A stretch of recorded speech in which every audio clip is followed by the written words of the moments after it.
Alors moi, j'ai d'abord eu, quand je suis venue à Paris, une société de recherche clinique. Étant donné que j'étais gériatre et que je travaillais surtout dans l'Alzheimer déjà, j'ai fait le développement de tous les médicaments Alzheimer qui ont été sur le marché. Et donc ma société de recherche clinique a participé au développement de tous ces médicaments-là. Et donc ensuite, j'ai repris la clinique parce que je m'amusais plus. Donc en faisant de la clinique, j'ai continué à être le consultant pour certains promoteurs et certaines industriels et à essayer à les aider à développer de nouveaux médicaments et des nouveaux concepts justement dans la maladie d'Alzheimer, à faire qu'on fasse les essais avec toutes les règles éthiques, etc. Ça me paraît toujours très important. Donc moi je vais vous parler un petit peu du groupe européen avec lequel je travaille, dont je suis la co-chairman. En fait c'est l'EFGCP. Donc c'est un groupe européen qui essaie de faire des règles et des guidelines pour les essais cliniques chez les gens âgés, les plus âgés, les vulnérables et les Alzheimer ou apparentés. Et donc nous sommes surtout attachés à travailler sur le consentement. Pourquoi faut-il bien informer les gens et comment peut-on vérifier qu'ils ont compris ce qu'on leur expliquait pour participer à une recherche clinique? En fait, c'est vraiment notre sujet, le cœur de notre sujet. Alors, pour cela, j'aime bien démontrer les bases neurales de la prise de décision. On sait que depuis que Antonio Damasio et Anna Damasio ont travaillé dessus, que c'est dans le cortex préfrontal et que c'est atteint relativement tard dans la maladie d'Alzheimer, un peu plus tôt dans la dégénérescence frontotemporale. Mais donc c'est très important jusqu'à un stade avancé de la maladie de toujours expliquer aux gens ce qu'on va faire et de vérifier qu'ils ont bien compris ce qu'on leur expliquait et s'ils sont bien d'accord. Je ne passe jamais outre à un refus. Parce que le refus m'ait l'air rationnel ou pas, il ne faut pas passer outre. Comment peut-on évaluer les capacités à consentir des gens? On leur explique, vous savez bien, ces fameuses notes d'information qui sont très longues, qui font quelquefois 20 pages, avec des termes très barbares. Donc on essaie de leur résumer sur une page les choses de façon claire. Et on leur laisse cette page et ensuite on leur pose des questions très simples en disant est-ce que vous avez bien compris de quoi il s'agit? Est-ce que c'est bien une recherche? Est-ce que c'est du soin courant? Et donc on reprend tous les termes de la recherche au fur et à mesure de l'entretien. Donc habituellement, ça tient en 10 points. On a validé en France et dans des pays francophones un petit mini-questionnaire qui s'appelle l'UBAC, qui est pas mal, et j'aimerais bien que ce petit questionnaire soit validé dans tous les pays européens. En fait, il faut l'adapter à chaque protocole. On se met d'accord sur les réponses à apporter. Et, par exemple, on va demander au sujet, est-ce que vous savez si le traitement qu'on va vous donner, c'est un traitement actif ou du placebo? Est-ce que vous saurez quel est le traitement que vous allez recevoir? Est-ce que votre participation est obligatoire pour cette recherche? Voilà, on pose ce genre de questions-là aux gens et avec la note d'information, ils peuvent nous répondre oui, non. Donc ça veut dire quand même qu'ils ont bien compris ce qu'on leur disait et qu'ils sont d'accord. Donc on suit toute l'évolution, toutes les étapes de la prise de décision avec eux. Et ça paraît plus, qu'est-ce qu'on va dire, plus pragmatique comme évaluation qu'un test. Parce qu'il y a des neuropsychologues, vous connaissez peut-être ces tests, ont proposé la tour de Londres, la tour de Hanoï, donc c'est des tests de logique, avec des bouliers. Bon, c'est un petit peu abstrait, un petit peu loin de ce qu'on veut faire. Il y en a d'autres qui font un MMS. Et alors le problème, c'est qu'un MMS, ça va vous donner un niveau global. Oui, oui, il y a toujours une ambiguïté.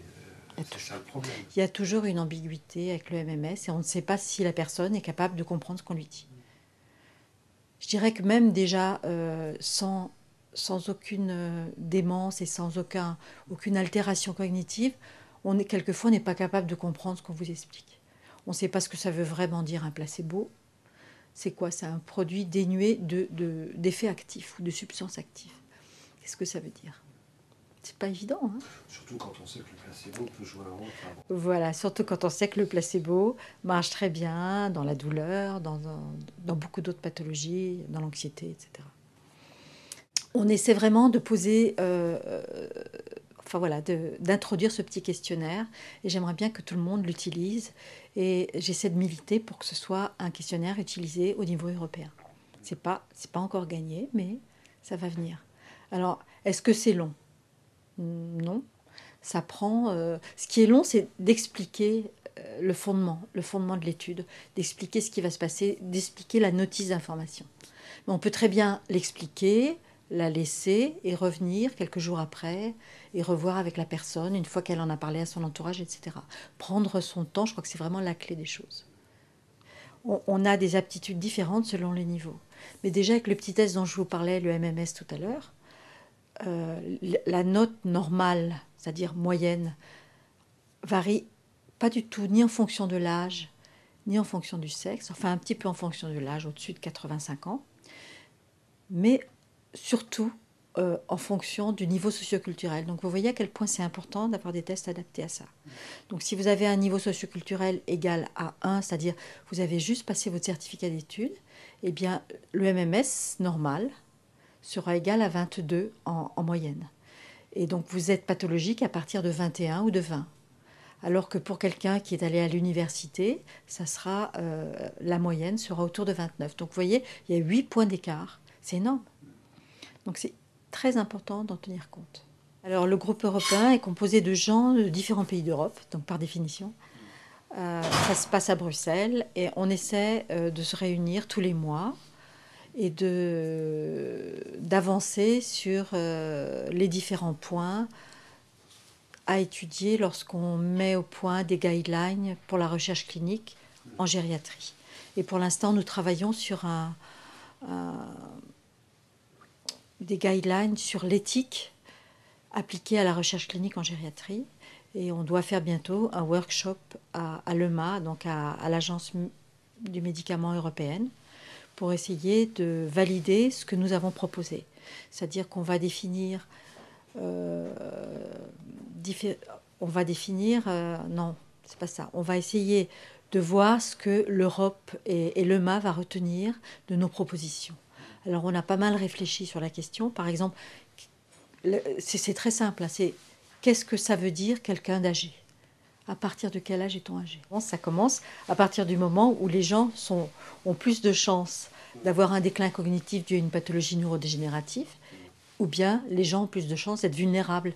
Parce que quelqu'un d'âgé est simplement de plus vieux que les autres, s'il a que ça, ne pose pas de problème particulier. Ce qu'il faut, c'est qu'il ait un problème pathologique dû à une vulnérabilité, une fragilité, ou bien à une pathologie neurodégénérative. En gros, c'est ça. Maintenant, c'est vraiment identifier ces problèmes-là. Et donc, si on n'est pas bien sûr qu'il ait une pathologie comme ça, de type neurodégénérative, il faut à ce moment-là utiliser pour la recherche clinique des procédures spéciales, et c'est ça qu'on essaie de proposer. Est-ce que c'est pérenne tout ça, ou est-ce que c'est toujours pareil, c'est l'énergie d'un petit groupe? Non, c'est l'énergie d'un petit groupe, on n'a pas du tout d'argent. Non, non. Malheureusement, non. Donc, ah oui, mais ça c'est pas bien ça. Ah oui, d'accord. Donc ça peut s'arrêter à tout moment. Absolument. Donc le FGCP, c'est une association le 1901 qui est à Bruxelles et qui a des sponsors. Qui font partie de l'industrie pharmaceutique, mais pas que, parce qu'il y a les patients donc, qui s'expriment là-bas. Donc je trouve que c'est très intéressant. Ce n'est pas que les points de vue des promoteurs. Il y a le point de vue des investigateurs, c'est-à-dire des médecins qui font ces recherches ou des psychologues. Et il y a le point de vue, bien sûr, des gens chez qui on va essayer tout ça.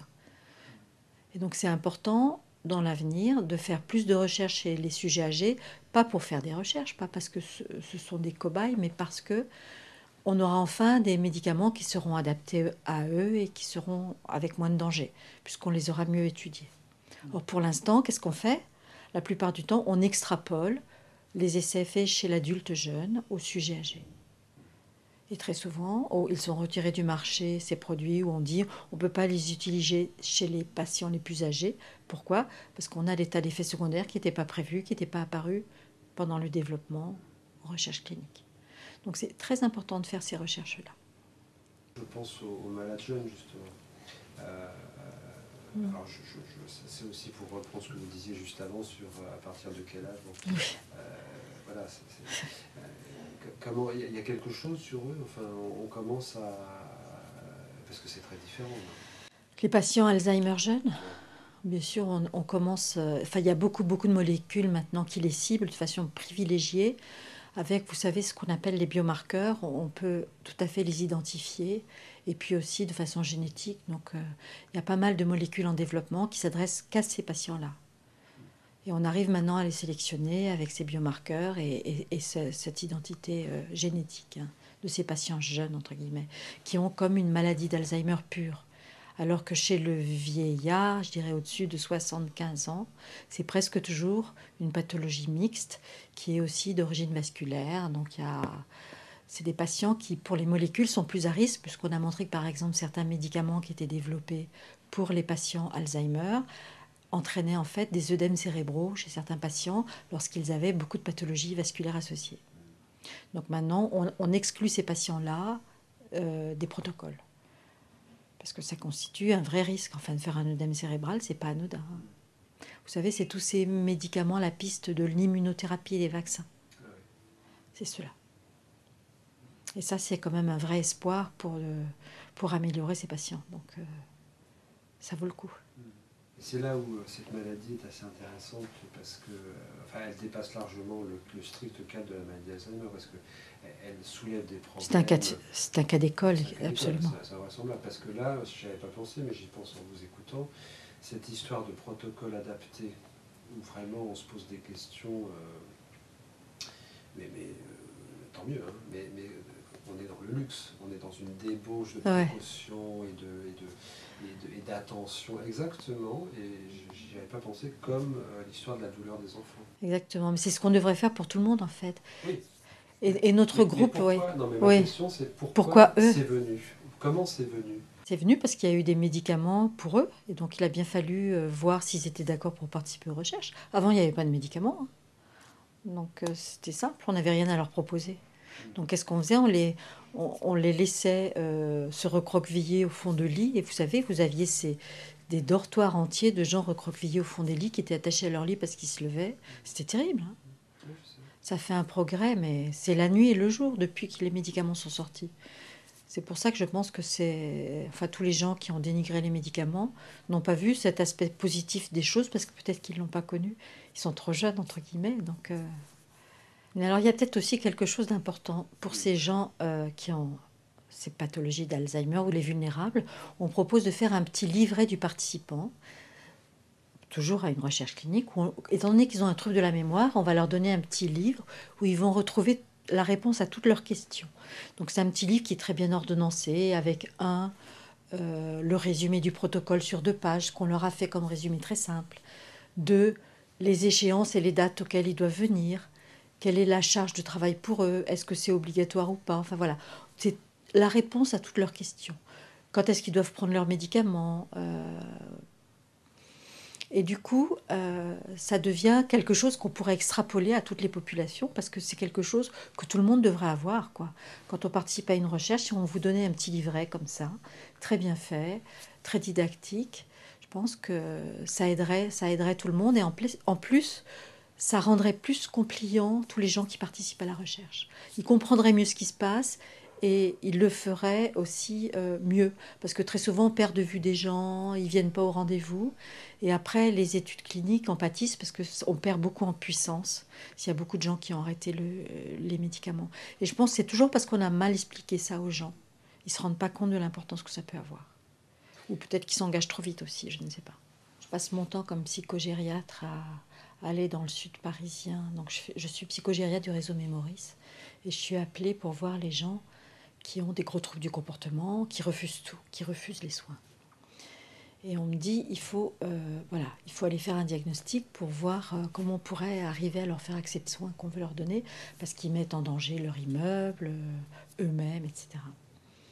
Et en fait, on s'aperçoit que s'ils ont une pathologie neurodégénérative, on y arrive, mais si c'est de la folie et qui est ancienne, c'est compliqué, quoi, parce que c'est des gens qui sont dans le refus et qui se laissent pas faire. Et donc, on pourrait l'extrapoler aux soins pour arriver à dire il faut vous soigner, simplement manger bien, simplement prendre soin de vous, moi je suis un peu spécialiste des gens qui ont un Diogène. Donc vous savez, c'est les gens qui accumulent chez eux des tas de choses et qui prennent plus soin d'eux du tout, ni d'un point de vue hygiène, ni d'un point de vue nutritionnel, ni rien. Et donc simplement leur dire, mais prenez soin de vous, occupez-vous de vous-même, de votre santé. C'est difficile, c'est quelque chose qui... Déjà ça, c'est pas de la recherche, c'est des soins de base, on pourrait dire. Eh bien, j'ai du mal, donc c'est loin d'être évident ces choses-là. Il faut déjà arriver à gagner sa confiance, c'est vraiment ça. Et puis il comprend que à la fin, vous voulez vraiment l'aider et l'aider pas parce que vous voulez le placer, parce que ceci, parce que cela, mais pour lui. Et donc ça, c'est pas gagné, quoi. C'est souvent pas gagné. Ça prend du temps. Il faut les apprivoiser un petit peu, entre guillemets, c'est ça. Faire qu'en fait, ils vous fassent confiance, au-delà de votre étiquette de docteur. Est-ce que l'une des raisons pour lesquelles on s'est mis à travailler là-dessus, est-ce qu'il y a un aspect juridique dans tout ça? Ben, bien sûr. C'est-à-dire, voilà, il y a eu des abus tellement énormes bien sûr. pour la recherche, justement, peut-être d'ailleurs. Mais bien sûr. Parce qu'à une époque, on disait peut-être, de toute façon, il ne va pas se souvenir de ce que je lui ai expliqué, donc c'est même pas la peine de lui demander. Parce que c'est vrai que... Enfin, moi, il m'est arrivé souvent d'expliquer aux gens de façon très détaillée sur quoi la recherche consistait, le fait qu'il y ait un placebo, etc. Et les gens, le fait qu'ils avaient une maladie d'Alzheimer, c'est pour ça qu'on leur proposait ça. Ils se levaient, ils disaient bah, « je suis content, j'ai rien de grave, et je suis content, de toute façon, vous allez me donner un médicament qui va me soigner ». Non, rasseyez-vous, j'ai pas du tout dit ça, j'ai dit presque le contraire. Donc c'est compliqué. C'est compliqué de s'apercevoir qu'en fait, même quand c'est à un stade qui paraît très léger, quelquefois les gens n'ont rien compris du tout. Donc en fait, il faut vraiment faire très attention de vérifier et avoir une traçabilité de la vérification qu'on a faite, comme quoi ils avaient compris. Alors vous savez, très souvent on disait avant, il faut avoir un témoin qui soit indépendant de la famille et de l'investigateur. Je trouve que ça c'est pas mal, avoir quelqu'un qui peut certifier que vous l'avez vraiment dit. Mais avoir ça, plus un petit questionnaire qui est standardisé, je trouve que c'est pas mal. Enfin, j'enfonce toujours le clou de mon petit questionnaire, voilà. Mais je trouve que c'est bien. C'est bien d'avoir une traçabilité.